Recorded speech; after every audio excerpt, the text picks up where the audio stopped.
Cool. So when we're going to jack up a car on a Peugeot 206, you want to look out for this area here. You'll see these cutouts. That's the best place and the only place you should be jacking it up from. And we don't need to come up far to do the rear drums. Just enough that we know we're going to be able to take the wheel off. So I'm going to slowly take the handbrake off.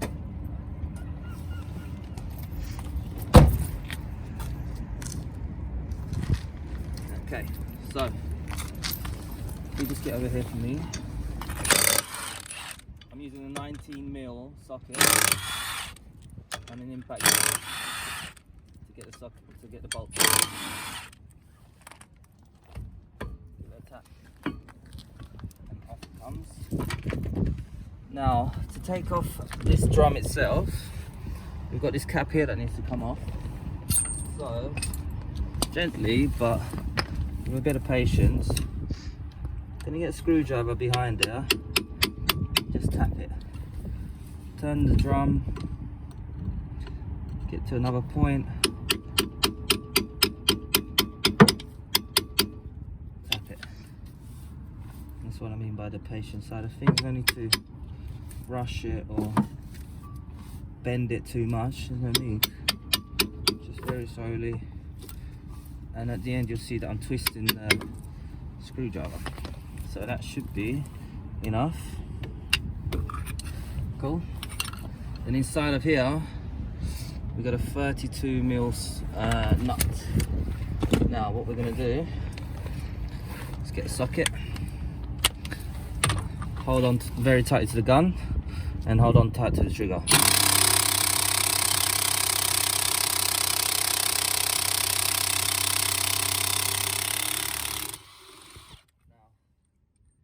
Tight one. So if you're finding it very hard and if your gun doesn't do it, then you need a very big bar and crack it off first. The other thing is, because you'll see at the end of the video, this is chiseled inwards into this gap there to stop the nut from coming off. 9 times out of 10 it will come off, as you're just seeing with the gun, but if it really doesn't, then we'll need to get a chisel and open it up. So with a hammer, I'm going to give that a tap. Some will be tighter than others to get off, but this is quite old, so and quite loose. So it's just a tap, getting it to that point there. Try and work your way around it if it's really tight. If not, you'll need to get a screwdriver and tap at the same time, and then just try and leave it like that. So first step, when you see your shoes, to take them off, you're going to need to put a finger, and if you just show where that finger goes on the back of here, so you'll hold on to this this spring there. Hopefully you can see that. Yep. Now come back round here, keep a finger on the back of that to stop this from spinning, and then with a pair of pliers or grips, you get to a position where you can just squeeze it in and twist, and you'll come through there. So keep them safe, push this through, and then do the same, because there's 2 of them, 1 for each side of the shoe.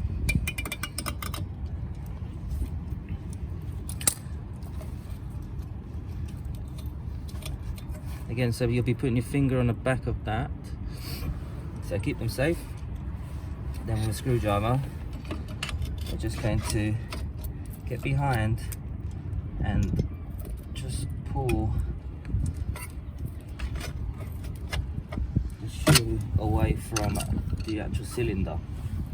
Now at the bottom here, the shoes are behind this part of the brake system here. So what we're going to do is just, this spring will hold it on, but you don't need to take the spring off necessarily. Just a case of getting these, as you can see, these were sitting behind there, so it's just a case of getting them off, and it's relatively easy. And then finally, to get the shoe off completely, you've got this attachment from the brake handbrake cable to the shoe. Now, these can be tricky, but getting a pair of grips and just pulling it out is the easy option or the easy way of doing it. So they're done and getting rid of. Now I'm going to show you how to remove this cylinder unit, because this also needs to be replaced.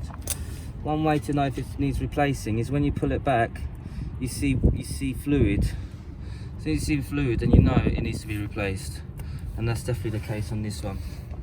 So if I start, Adam, if you can get underneath, and then I'll show everyone how to take it off. So now Adam's in place.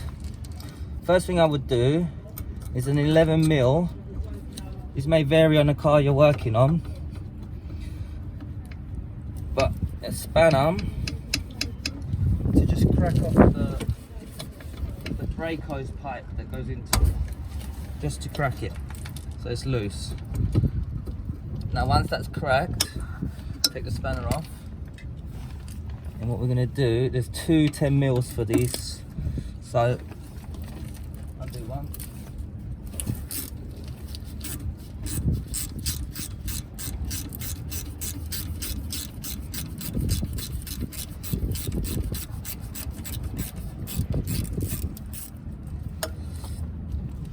That's almost safe. And then there's another one right there. Hopefully you can see that. And that'll be the last one to come off.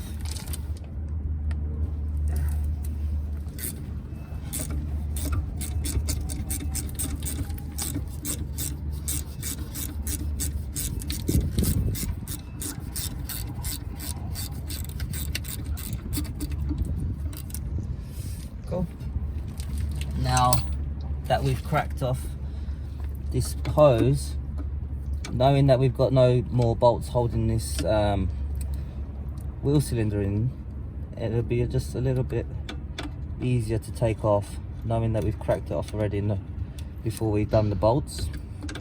Now you'll find, depending on the age of the vehicle, that the cylinder is quite tight, or even with the bolts off, it's still in a way welded itself on through time and the weather. So at the moment you'll see that it's quite tight. I'm going to get a rag underneath just to stop any brake fluid from going to the floor and creating a mess. Later we'll clean this off with some brake cleaner, or if you haven't got brake cleaner, then just wipe it with any type of solvent, or even a rag or some sort of kitchen roll if you have the bare minimum, just to clean it off, because you don't want an MOT station to see any fluid around here, because even if it's not leaking, it can be mistaken for a leak, and if you just replace it and then you take it in and there's loads of fluid around, they're going to think that there's a leak and possibly fail it. So we'll take that off, and now Adam, if you come back around for me please. And you see at the moment it's still very tight, so trying to get behind it. There you go. And that's just basically the rust build up on the ends, on the sides, that causes it to be quite difficult to get off.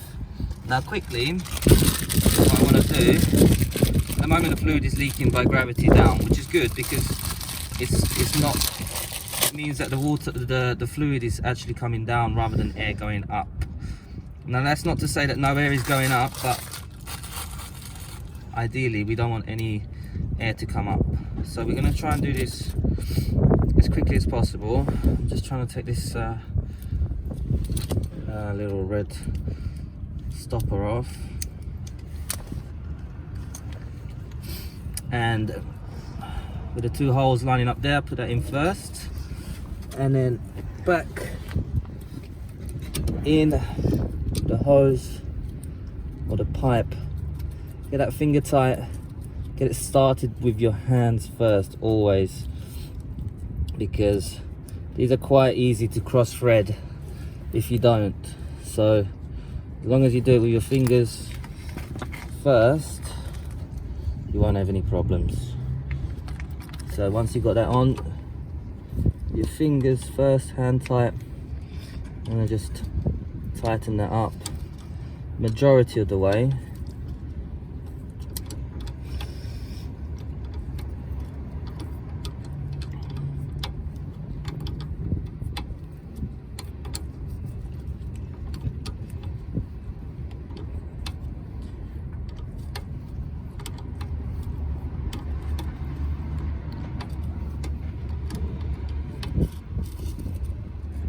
Okay, and then we're going to get the 10 mils, and before we do that up completely, I want to get the 10 mils in. It'll still be leaking, so don't worry about that. We're going to replace the fluid that we lost, and also make sure that there's no air in the system, which is incredibly important. So that's one done by finger tight, and then the other one as well. Get it started so that you know for sure before we go to tighten up the hose that those two are in, which they are. And now we'll carry on finishing putting the hose in.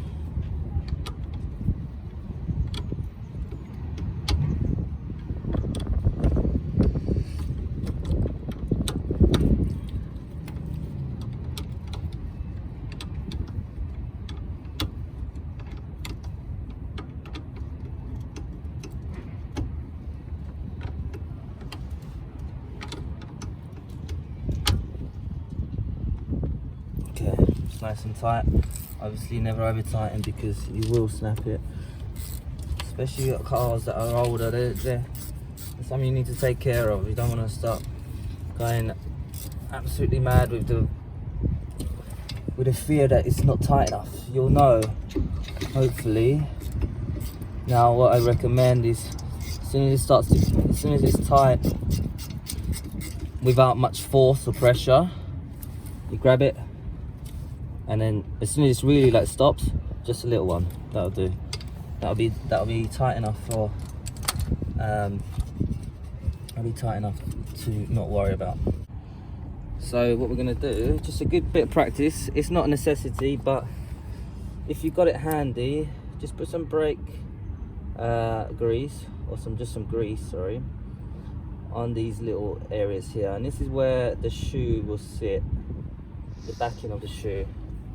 So I mean, it's good practice to do. It's not an essential, but if you got it, then why not? Just use your fingers or a brush, and just the reason for this is just you can see the corrosion, and in time it will just stop any squeaking really. And then also if you want to put some on the ears, stop any corrosion build up, and also allows for nice free movement, which is good. Okay, so what we're going to do next is bleed it. Now I prefer to bleed it or I would say I prefer to gravity bleed it first before we fully bleed it, just to stop any air from going up. So I use this brake bottle, and there's a nipple up here. Let me just show you that. That's it. And with this nipple, it's either an 8. For this is an 8mm, and you just crack it. Just crack it so it's open. And now what I'm going to do next is put the shoe on before we fully bleed that. Now there's this kit you can buy, which I highly recommend. Now this kit, the shoe's already built for you. This is why I highly recommend it. It's not even that expensive from Euro Car Parts. You can really, and it's a good brand, Pagid, so it's ready, and it's going to save you a ton of time. And also, rather than rebuilding it all, I really just recommend buying the ready built ones, which are really easy to buy nowadays. So when it comes to putting it on, this is the tricky part, and if you have 2 people for this, then it will help. But I'm gonna just see, yeah, I'm gonna ask Adam to hold the bottom of this shoe, because basically what we're going to do first is to put the handbrake cable into there, into the latch. So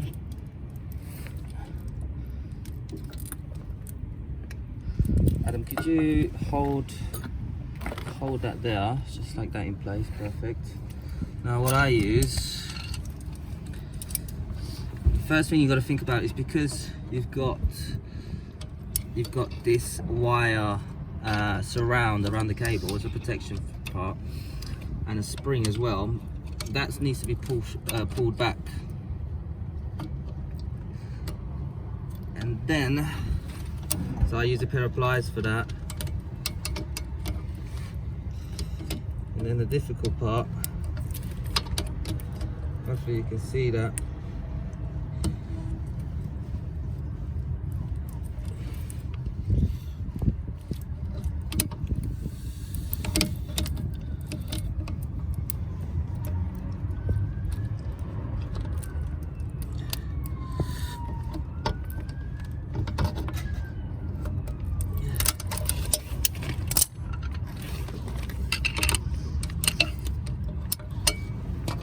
This is really the trickiest part of the whole of putting the back of the reassembly.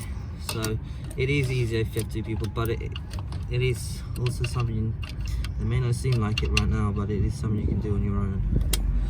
So sometimes a screwdriver is a good idea. So let's try and get this clear.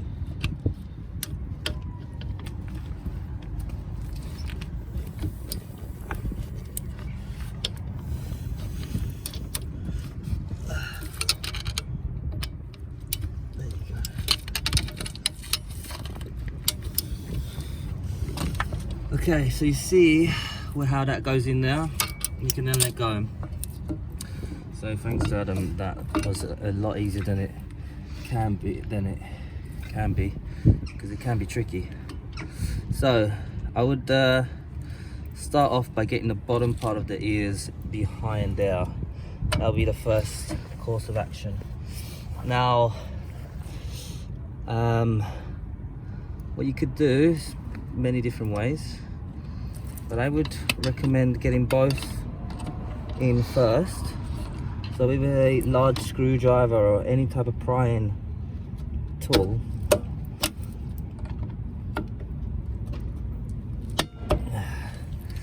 get that in behind it. Now once you have that behind,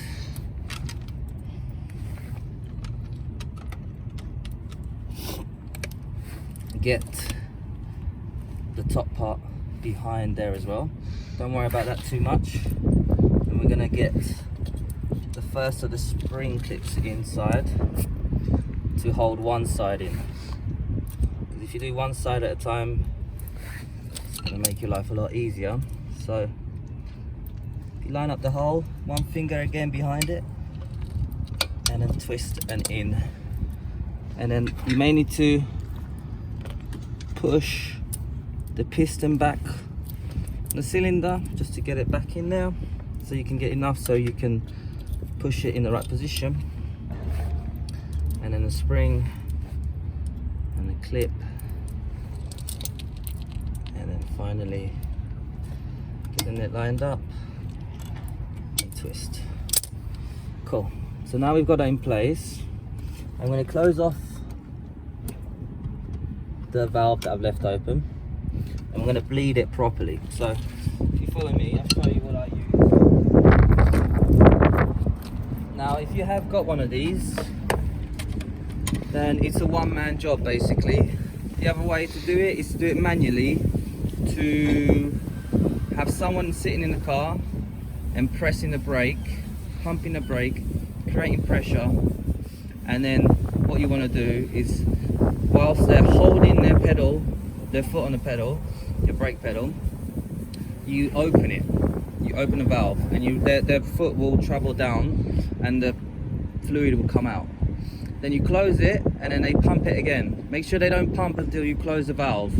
And then once they get some pressure again, maybe 5 to 10 pumps, they're going to hold it again, and then you're going to open it again and close it. You're going to watch the air come out.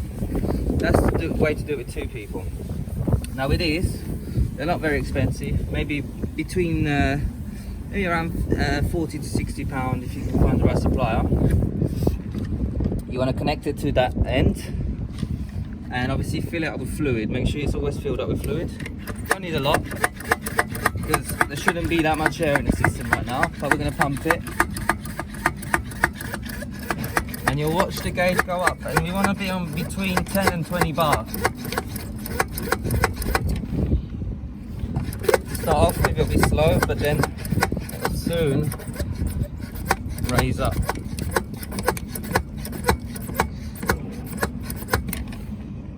We're going to leave it at that, and then we're going to go back to where we are.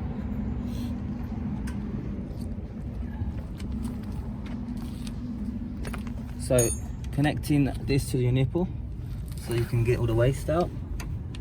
We're going to open it, and then you're just going to watch this hose. This is a clear hose, so you can see. Now I can't imagine it being lots of air, but you'll see. Okay, see some of these bubbles that have come through. Maybe another little one there, some there. And basically you'll hear it start filling up. That's bleeding the whole system. Like I said, it won't take long. Very, very short amount of time to get all of the air, because as soon as you open it, the pressure is just going to squirt out all of the air. If you're really unsure, close it. You want to pump it a little bit more, you can, but open it again. And that's just again going to force out any air that's in there. So I'm happy with that. You saw a steady stream. Sometimes you'll find it all the way down, sometimes it's only going to be there, but that doesn't mean that there's lots of air. Because for most of the part, we didn't really allow much air in the system. The only air that is new is what's in this cylinder. These hoses have been bleeding down, so hopefully no air has got in there. So now we're ready to put on the drum, or the drum back on. Put the nipple back on. Now what we do when it comes to putting the drum back on, we want to do a little bit of maintenance, a little bit of cleaning. If you're not sure whether you should replace your drum, check, run your finger from the shiny part all the way to the end. Now this is a lip.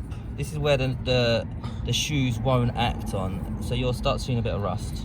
And also it's an indicator of how much is worn down comparing to what it was like brand new, because this is a brand new part because this has never been rubbed on, and this is what's been worn down. Now in regards to, you will feel a very strong lip without using any measurements or any tools. You can see that there isn't, if anything, there's less than a millimeter of depth there, which is a very, very small amount. They don't wear that much. These are really thick, solid pieces of metal, so very rarely do you need to replace them, unless it's cracked or you find that the lip is just too much. Then please do replace them. Now what we're going to do as a first step, I'm just going to grab a bit of paper, and this is again good practice, not a necessity but good practice. We want this to be a nice place for the brakes to bed in. It's very shiny right now, so if we rough it up slightly, we just need to get some sandpaper, any sandpaper. You don't need to worry too much about the grit or the hull or the strength of it. I'm using at the moment 120, it's more than enough. You can use less, you can use like finer, you can use coarser, but what we really want to do is just create this type of rough lines, and what they are just there to just help the new shoes bed in better. And at the same time, you'll see that I'm removing as much of this corrosion on the lip as I can, and also using a diagonal pattern.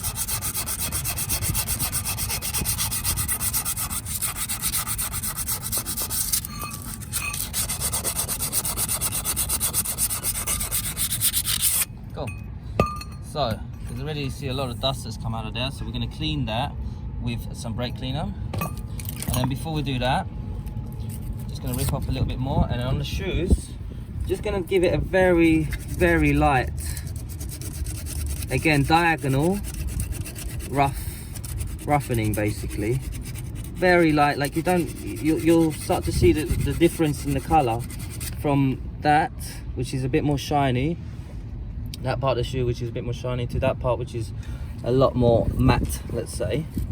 And that's all you really want to achieve. You don't want that to be, you don't start wearing down the shoes with brand new shoes. You just want to get them so that they bed in really nicely when it comes to applying them quite quickly, because obviously they're going to take a few miles, maybe 2 to 5 miles to bed in to a point where, okay, this feels nice.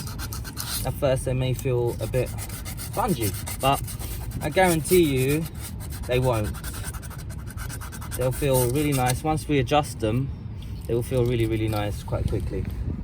Blow. Now I'm gonna quickly get some brake cleaner, which is here.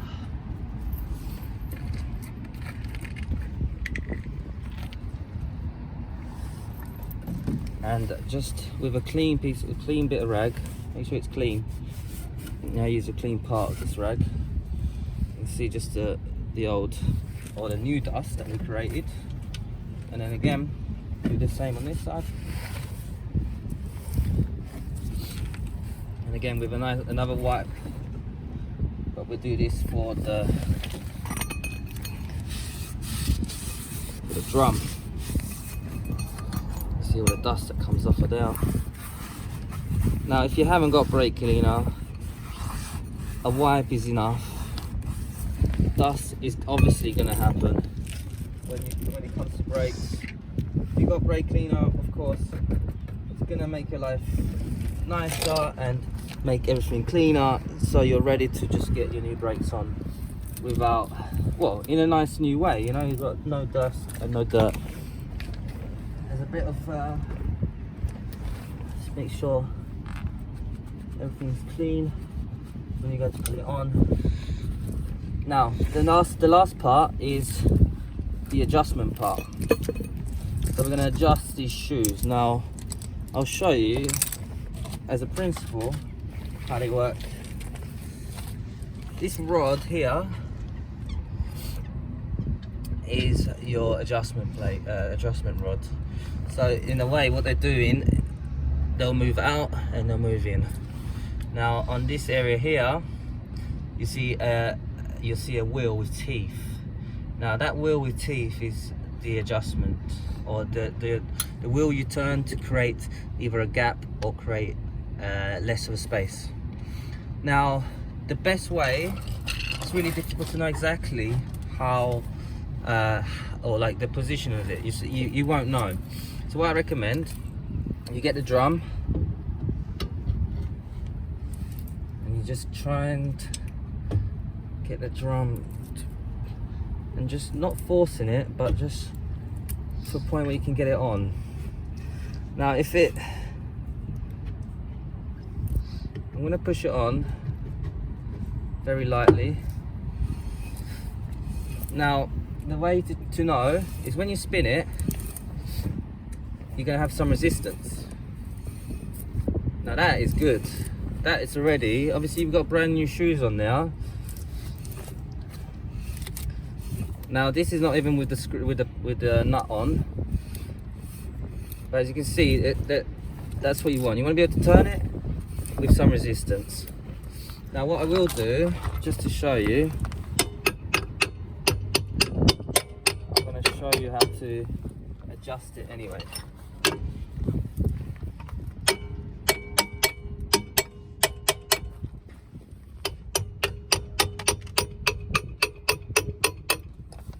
Just so you can see. Now you're going to need a screwdriver. What we're going to do now, the teeth, you'll know which way to do up, because the teeth are going to be let me see if I can get closer so to show you. Where are they? There they are. Now the teeth there. you can see that they're at points. Now if I was to come down, it would slip, but that would be the way to undo it, or to create less space. And if I was to go underneath it, it locks on, and that will allow me to turn it. Now you've probably just heard 3-4 clicks. I'm going to do a little bit more. It's very, very minimal. So I'm going to start with 5 clicks, and then that's going to make it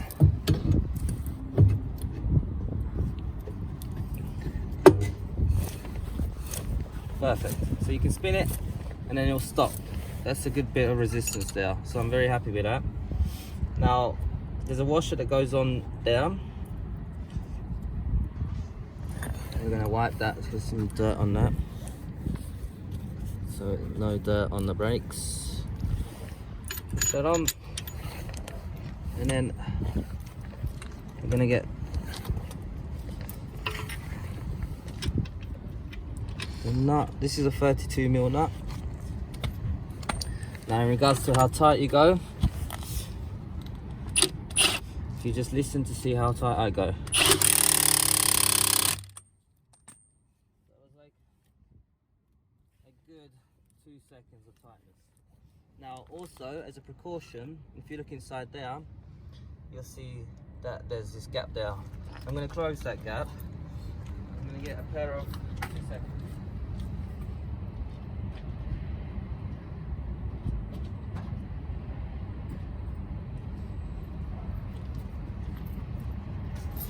So I'm going to get this chisel. Any chisel will do, just as long as it fits inside. And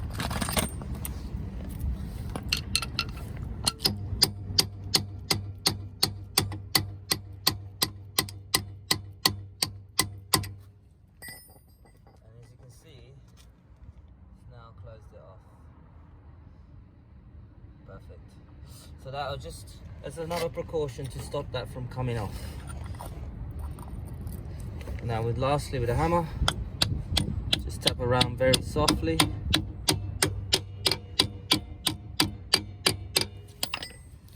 And you're good to go. Put the wheel back on. Check your brakes. Check your handbrake is no more than 5 clicks. I just wanted to show you,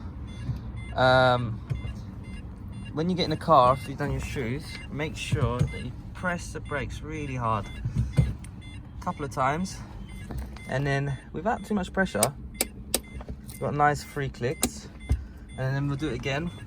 1, 2, perfect. And then you know for sure that it feels good, your brakes feel tight, and then take it for a drive and see how you get on.